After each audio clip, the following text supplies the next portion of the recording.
Hello friends, मैं नीता भास्कर आप सभी लोगों का अपने यूट्यूब चैनल पर स्वागत करती हूँ। पॉलिटिकल साइंस यूनिट 1 अधिकार का पार्ट 2 है ये। ठीक है, अभी एक पार्ट और होगा, इसका पार्ट 3 भी। तो पार्ट 2 है और 4 हमने पढ़ लिए थे अधिकारों के सिद्धांत, ये 5वां सिद्धांत। और वीडियो पसंद आए तो जरूर लाइक शेयर कमेंट करिएगा और बहुत ध्यान से वीडियो देखिएगा, क्योंकि अगर आपने लेक्चर वीडियो देख ली तो आपको क्वेश्चन आंसर की वीडियो बहुत अच्छी तरीके से जल्दी से समझ में आ जाएगी और आपसे गलतियां भी नहीं होंगी। इसलिए जरूर ध्यान दें इस बात का कि लेक्चर वीडियो भी साथ साथ जरूर देखें, क्वेश्चन आंसर की वीडियो देखने के साथ साथ। और जब भी देखें तो रजिस्टर लेकर देखें, जिससे जो भी इंपॉर्टेंट चीजें बताऊं उसे आप नोट्स बनाते चलें और आपका नोट्स भी तैयार हो जाएगा। और एग्जाम टाइम में आपके पास कम टाइम होगा तो आप अच्छी तरीके से नोट्स देख लेंगे और आपका एग्जाम क्रैक हो जाएगा, मैं बता रही हूँ आपको। ठीक है, तो चलिए शुरू करते हैं। और लाइक शेयर कमेंट कर दीजिएगा वीडियो पसंद आया, और चैनल पे नए हो तो सब्सक्राइब कर लीजिएगा। तो 5वां है अधिकारों का आदर्शवादी अथवा व्यक्तित्व सिद्धांत। तो व्यक्ति की चेतना में स्वतंत्रता अंतर्निहित होती है तथा स्वतंत्रता के लिए अधिकार भी आवश्यक है, और इन अधिकारों के लिए राज्य या समाज आवश्यक होता है। ठीक है, ये अधिकारों का आदर्शवादी या व्यक्तित्व संबंधी सिद्धांत जो है वो कहता है। ये कहता है कि अधिकार वह भाग अथवा परिस्थितियां होती हैं जो व्यक्ति के व्यक्तित्व के विकास में सहायक होती हैं। टीएच ग्रीन कहते हैं, उनके अनुसार ये परिस्थितियां राज्य और समाज द्वारा प्रदान की जाती हैं। ये कहते हैं कि ये जो परिस्थितियां हैं ये राज्य और समाज द्वारा प्रदान की जाती हैं, जिससे व्यक्ति को नैतिक बनाने का प्रयास किया जाता है। और टीएच ग्रीन के अनुसार अधिकार व्यक्ति की वह मांग अथवा दावा है जिसे समाज द्वारा स्वीकृति प्राप्त हो और राज्य द्वारा वो संरक्षित हो, उसको संरक्षण प्राप्त हो, राज्य द्वारा वो संरक्षित हो। आदर्शवादी अधिकारों के सिद्धांत में अधिकार जीवन की वे ब्राह्य परिस्थितियां हैं जो व्यक्ति का आंतरिक विकास के लिए आवश्यक हो। ठीक है, यानी अधिकार जीवन की वो ब्राह्य परिस्थितियां होती हैं, बाहरी परिस्थितियां होती हैं जो कि व्यक्ति के आंतरिक विकास के लिए, व्यक्तित्व के विकास के लिए, उसके सर्वांगीण विकास के लिए आवश्यक होती हैं। अतः अधिकार का अभिप्राय प्रत्येक व्यक्ति का कर्तव्य है वह अपनी क्षमताओं या व्यक्तित्व का पूर्ण विकास कर सके, और पूर्ण विकास अपने कर्तव्यों से ही करेगा, यानी उसे अवसर मिलना चाहिए कर्तव्य करने के भी। तो ग्रीन के अनुसार अधिकार वे शक्तियां हैं जो व्यक्ति को नैतिक बनाने में सहायक हों, उसके बिना व्यक्ति अपने सर्वोच्च उद्देश्य की प्राप्ति न कर सके। और ग्रीन ने अधिकारों को नैतिक दृष्टिकोण से देखा है, क्योंकि यह व्यक्तित्व या आत्मा में अंतर्निहित होती है। और यह बात ध्यान देने योग्य बिंदु है कि ग्रीन के अनुसार व्यक्ति सामाजिक प्राणी है। ठीक है, इसीलिए अधिकार समाज द्वारा प्रदत्त होते हैं, यानी समाज द्वारा दिए जाते हैं, और समाज से पृथक या अलग रूप में अधिकारों की कल्पना नहीं की जा सकती, ये ग्रीन कहते हैं। यानी व्यक्ति क्या है, एक सामाजिक प्राणी। हम और आप क्या है, एक सामाजिक प्राणी है। हम समाज में रहते हैं, समुदाय में रहते हैं, परिवार में रहते हैं और समाज से जुड़े होते हैं। अगर हमें समाज से अलग कर दिया जाए तो फिर हम क्या रहेंगे। ठीक है, तो मनुष्य क्या है, एक सामाजिक प्राणी है और समाज में ही रहता है, और उसके अधिकार भी समाज द्वारा ही होते हैं। और समाज से अगर पृथक कर दिया जाए, अलग कर दिया जाए, तो उसके अधिकार का मतलब नहीं बनता और उसके अधिकारों की कल्पना भी नहीं की जा सकती, क्योंकि हम एक दूसरे से जुड़े होते हैं, एक दूसरे की हमें आवश्यकता पड़ती रहती है, और जिससे समाज चलता है और हम चलते हैं। तो व्यक्ति के जीवन का मूल उद्देश्य उसके नैतिक व्यक्तित्व का विकास है, और इसके लिए राज्य द्वारा आवश्यक परिस्थितियां प्रदान की जाती हैं। यानी राज्य क्या करता है, उसके लिए जो जरूरी परिस्थितियां होती हैं, शिक्षा का अधिकार है या जो भी चीजें होती हैं जो आवश्यक होती हैं, राज्य उसमें सहायता करता है, उसके लिए आवश्यक परिस्थितियां तैयार करता है, जिससे कि सुविधाजनक बनाता है उसे, और व्यक्ति अपने व्यक्तित्व का विकास उसके द्वारा करता है। अतः ग्रीन के लिए, ग्रीन कहता है कि राज्य क्या है, इसीलिए एक आवश्यक अच्छाई है, आवश्यक भी है और एक अच्छाई है। जैसा कि अराजकतावादी कहते हैं कि राज्य एक आवश्यक बुराई है, लेकिन ग्रीन आदर्शवादी विचारक में आते हैं तो ये कहते हैं कि राज्य एक आवश्यक अच्छाई है जो व्यक्ति के, ठीक है, जो व्यक्ति के व्यक्तित्व के विकास में सहायक होती है। और क्योंकि किसी व्यक्ति को बाध्यकारी रूप में नैतिक नहीं बनाया जा सकता, फोर्स करके, यानी बाध्य करके किसी को आप नैतिक नहीं बना सकते, बल्कि नैतिक बनने के लिए उनको क्या करना होगा, उनके लिए वो परिस्थितियां तैयार करनी पड़ेंगी, वो स्थितियां प्रदान करनी पड़ेंगी जिससे कि व्यक्ति नैतिक बन सके। तो इसीलिए ग्रीन का प्रसिद्ध कथन है कि शक्ति नहीं, इच्छा ही राज्य का आधार है। अतः ग्रीन के लिए राज्य व्यक्ति की इच्छा का प्रारूप है, ना कि बाध्यकारी है या दंडकारी संस्था है।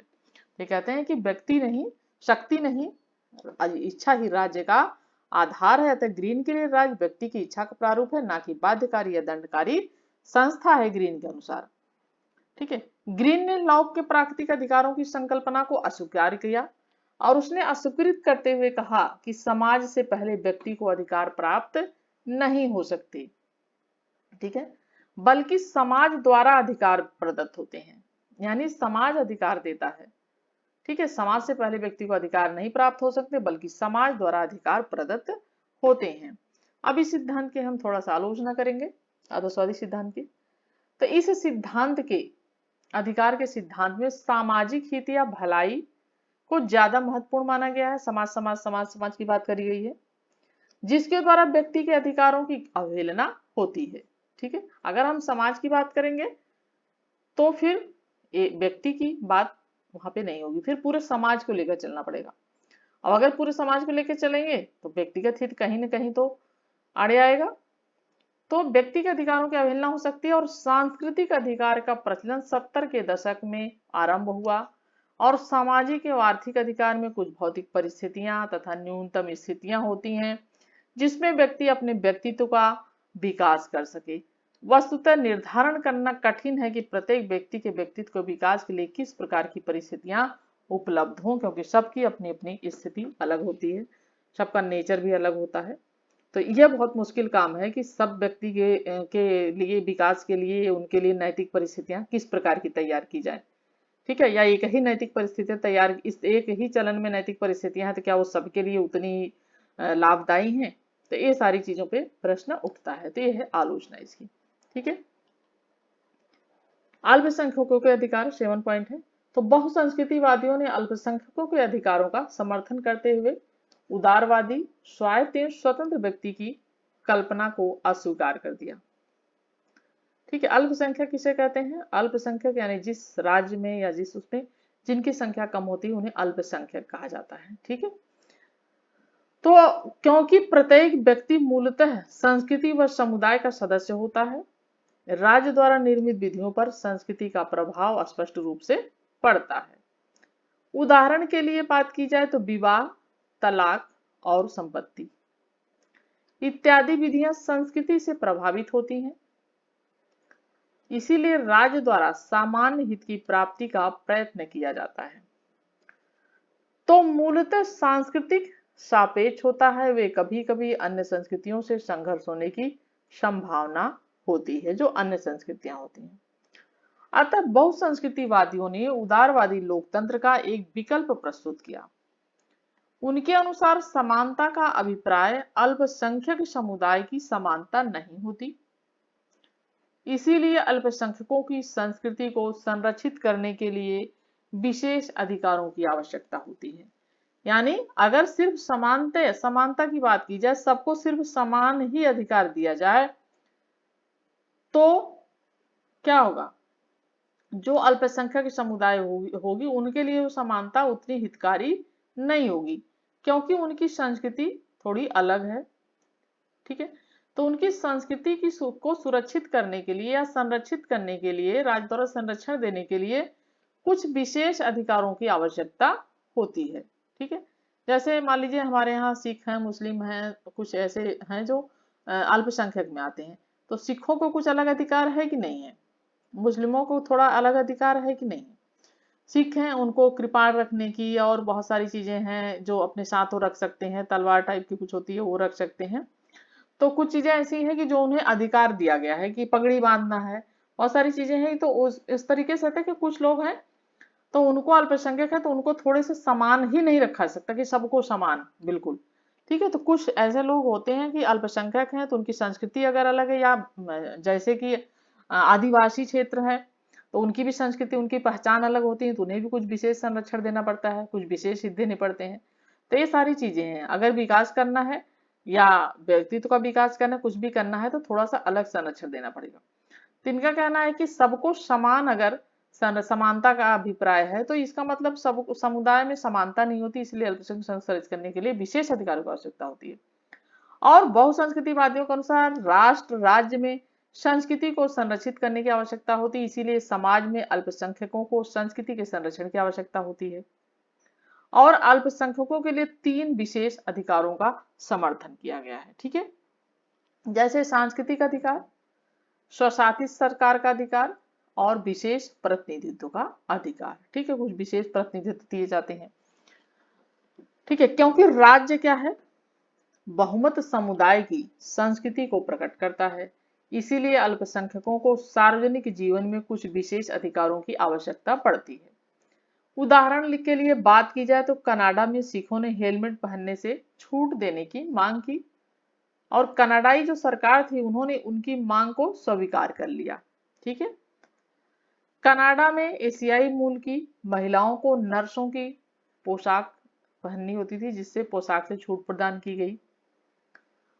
और उपरोक्त उदाहरण से यह बात समझी जा सकती है, वो इस बात के प्रतीक हैं कि समानता का अभिप्राय सभी के साथ एक समान व्यवहार नहीं हो सकता है। एक अन्य महत्वपूर्ण उदाहरण फ्रांस में भी देखा जा सकता है, जिसमें विभिन्न धर्मावलंबी के लोग रहते हैं और धार्मिक प्रतीकों का प्रयोग सार्वजनिक स्थानों पर प्रतिबंधित कर दिया गया, जो अल्पसंख्यक समुदाय के लिए हानिकारक है। बहुसंस्कृतिवादियों ने केवल सांस्कृतिक रूप में विशेष अधिकारों का ही समर्थन नहीं किया, अपितु इन समुदाय को वित्तीय आधारभूत सहायता देने का भी समर्थन किया, यानी वित्तीय रूप से भी उनको सहायता देनी चाहिए। जैसे संग्रहालय, अल्पसंख्यकों के शैक्षिक संस्थान हो गए, तो शैक्षिक संस्थानों की स्थापना, सार्वजनिक त्योहार मनाने के लिए सहायता, अपनी सांस्कृतिक जो भी पहचान है उसको बनाए रखने के लिए समानता, अल्पसंख्यकों को विशेष प्रतिनिधित्व का अधिकार भी दिए जाने का इन्होंने समर्थन किया, जिससे समाज में समूहों के संस्कृति के अधिकार की क्या हो सके, रक्षा हो सके। ठीक, नेक्स्ट आ जाएगा पर्यावरणीय अधिकार। पर्यावरणीय अधिकार की बात करो तो जो समकालीन विश्व में तीसरा चरण समूहवादियों के अधिकारों का चरण है, जिसमें पर्यावरणीय अधिकार की मांग की गई, क्योंकि यूरोप में उत्तर भौतिकवादी समाज में लोगों की मुख्य चिंता जीवन की गुणवत्ता को लेकर है। ठीक है, हम लोग बल्कि इतना ज्यादा नहीं रहते हैं, कहीं कहीं विदेशों में बहुत ऐसा होता है कि बहुत ज्यादा वो जीवन को लेके या अधिक लंबे जीवन के लिए बहुत मतलब चीजें करते हैं। तो उनका कहना है कि जो है वो चिंता उनकी जीवन की गुणवत्ता को लेकर, भौतिक समृद्धि को लेकर नहीं है। ठीक है, तो एक स्वच्छ पर्यावरण में ही व्यक्ति, स्वच्छ पर्यावरण होगा तभी तो सांस ले सकेगा, तभी तो कार्य कर सकेगा। या प्राकृतिक चीजें नष्ट होती जा रही हैं, पानी बरस रहा है तो पानी ही बरस रहा है। ठीक है, बहुत सारी चीजें हैं अब जो कि विपरीत परिस्थितियां हुई जा रही हैं, पर्यावरण ग्लोबल वार्मिंग बढ़ती चली जा रही है, पेड़ कटते चले जा रहे हैं। तो ये सारी क्या है, पर्यावरण के प्रतिकूल कार्यों को हम किए जा रहे हैं। ठीक है, और उसी का कारण है कि हर समय कुछ न कुछ विनाशकारी चीजें देखने को हमें मिलती हैं। ठीक है, पहाड़ों को काट काट करके सड़कें बनाई जा रही हैं, और अब क्या हो रहा है, बारिश हो रही है इस समय तो सड़कें टूट टूट के गिर रही हैं, कहीं कुछ हो रहा है कहीं कुछ हो रहा है, तो बहुत सारी चीजें हैं। तो यह प्रकृति से क्या कर रहे हैं हम, खिलवाड़। ठीक है, प्रकृति को छेड़ रहे हैं, प्रकृति से के साथ खिलवाड़ कर रहे हैं, जिसका भुगतान हमें भुगतना पड़ेगा। ठीक है, इसीलिए ज्यादा से ज्यादा कोशिश करनी चाहिए कि हमें नेचुरल वातावरण जो है, हमारा नेचुरल इन्वायरमेंट जो है, कोशिश ये होनी चाहिए कि हम थोड़ा सा नेचुरल तरीके से रहने की कोशिश करें। ठीक है, और इसके लिए सिर्फ हम ही नहीं, सरकार भी उत्तरदायी होती है। अगर सरकार अच्छे से नियमों को कड़ाई से पालन करवाए, बहुत सारी चीजें जैसे नदियों में रेत खनन होता है, अवैध तरीके से सारी चीजें होती हैं, वन की कटाई अवैध तरीके से होती है, इन सब चीजों को सरकार को ध्यान में लेकर और कड़ाई से इनका पालन करवाना चाहिए, जिससे कि ये सारी चीजें इतनी ज्यादा स्थिति ना बिगड़ पाए। ठीक है, तो देखिए, एक स्वच्छ पर्यावरण का अधिकार मानव मात्र के लिए आवश्यक है, और यही कारण है कि पश्चिमी देशों में ग्रीन आंदोलन अत्यधिक प्रभावी है, क्योंकि उनका मूल उद्देश्य मानव के लिए स्वच्छ पर्यावरण, स्वच्छ इन्वायरमेंट उपलब्ध कराना है। और इसीलिए यूरोप में शांति आंदोलन व वैश्वीकरण के विरोध में भी आंदोलन देखे जा सकते हैं। जो वैश्वीकरण हो रहा, भूमंडलीकरण है, बहुत सारी चीजें हैं, तो ये जो है आंदोलन उसके विरोध में भी देखे जा रहे हैं, क्योंकि वैश्वीकरण से पर्यावरण को गंभीर क्षति पहुंच रही है। भारत में भी उच्चतम न्यायालय ने जीवन के अधिकार में स्वच्छ पर्यावरण का अधिकार अंतर्निहित माना है, यानी जीवन का जो हमारा अधिकार है, ठीक है, और उसके अंतर्गत पर्यावरण का अधिकार भी उसी में निहित है। ठीक है, पर्यावरण है तो जीवन भी है, पर्यावरण नहीं है तो जीवन भी नहीं है। ठीक है, इसलिए पर्यावरण का संतुलन बहुत जरूरी है। नारीवादियों की बात की जाए तो नारीवादियों ने महिलाओं की विशेष विविध की स्थिति को देखते हुए उनके लिए अलग अधिकारों की मांग की। ठीक है, समानता की बात की जा रही है, लेकिन समानता में क्या है, अधिकारों की बात की जा रही है, समान अधिकारों की बात की जा रही है, लेकिन औरतों में और पुरुषों में अंतर होता है, महिलाओं और पुरुषों में थोड़ा। तो ये नारीवादी जो समर्थक हैं, वो नारीवादी विचारक हैं, वो कहते हैं कि महिलाओं की स्थिति थोड़ी सी विशेष होती है, इसलिए उनकी स्थिति को देखते हुए उनके लिए अलग अलग अधिकारों की मांग की। जैसे गर्भपात का अधिकार, ठीक है, गर्भपात का अधिकार, संपत्ति में अधिकार मिलना, ठीक है, विवाह बाद तलाक से भी संबंधित अधिकार। ठीक है, क्योंकि कभी कभी क्या होता है कि शादी गलत जगह हो जाती है, दहेज हत्या, पता नहीं क्या क्या बहुत सारी चीजें होती रहती हैं, तो इसलिए शादी के बाद तलाक भी का से संबंधित अधिकार। और इनका तर्क है कि एक लोकतांत्रिक समाज में भी पुरुष तथा महिला की स्थिति में अंतर है, एक लोकतांत्रिक भी समाज है तो वहां भी अंतर है, और इसीलिए महिलाओं को व्यक्ति के जीवन से संबंधित अधिकार आवश्यक है, और इसके अभाव में व्यक्तिगत, सामाजिक एवं आर्थिक अधिकार भी प्रभावी नहीं हो सकते। ठीक है, तो ये यहाँ पे हमने पढ़ लिए 6-7 अधिकार, और अभी नेक्स्ट पढ़ेंगे कि अधिकारों का विकास कैसे हुआ, कहाँ से शुरुआत हुई, मानव अधिकार पढ़ेंगे। तीसरा एक और चैप्टर इसका बनाऊंगी, और उसके बाद ये खत्म होगा, फिर उसके बाद अधिकार वाला चैप्टर हमारा। तो एक पार्ट इसमें पार्ट 2 है, पार्ट 1 अगर आपने नहीं देखा है तो भी देख लें, और ये पार्ट 3 भी इसका बनेगा। ठीक है, तो और आशा करती हूँ वीडियो आपको पसंद आई होगी, और पसंद आई हो तो प्लीज लाइक करें, कमेंट करें, चैनल पे नए हो तो सब्सक्राइब कर लें, जिससे कि नई वीडियो की नोटिफिकेशन आपको मिलती रहे। तो चलिए नेक्स्ट वीडियो में आप सभी से मिलती हूँ फिर से, तब तक के लिए thank you for watching video.